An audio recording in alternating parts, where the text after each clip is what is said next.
Kinontra ng pamilya Duterte at ng kanilang mga taga-suporta ang ika-4 na State of the Nation address ni PBBM. Si VP Sara naman babasahin na lang daw ang laman ng SONA dahil ayaw niyang makita ang Pangulo. Narito ang agenda report ni Edith Isidro ng Abante Radyo.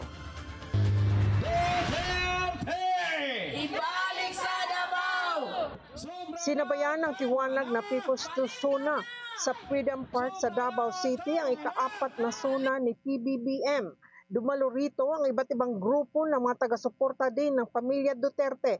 Ang ulat ng Pangulo sa Bayan, tinawag ng State of No Accomplishment ni dating Davao City Councilor Peter Labiña, isa rin na organizer ng pagtipon-tipon. Ano ang SONA? Ang sagot, wala.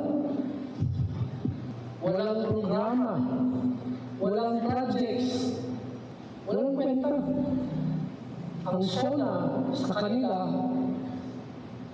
State of the Nation Address, sa taong bayan, State of No Accomplishment, State of National Agony.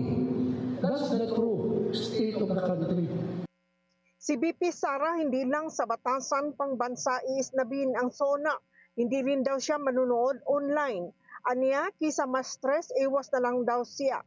Ayaw ko na rin manood kasi alam nyo, sa totoo lang sa totoo lang talaga, natitrigger ako sa pag nakikinig ako sa kanya. Yung, naiirita ka ba? Minsan hindi, so minsan lampas irita na siya, minsan galit na siya. Gusto mo na basagin yung screen ng cellphone mo.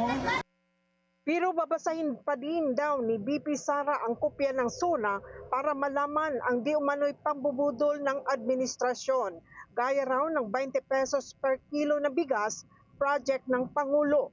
Una na ring pinagtawanan ni Acting Davao City Mayor Basti Duterte ang SONA ni PBBM na kanyang YouTube channel. You think you can turn around this country in 2 years?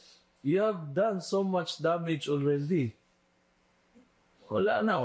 Ubos na pera ng Pilipinas ngayon. Hinimok din ni Baste ang mga Pilipino na ihayag ang kanilang hinaing sa Marcos Jr. administration. Para sa agenda, Edith Isidro, Abante Radyo.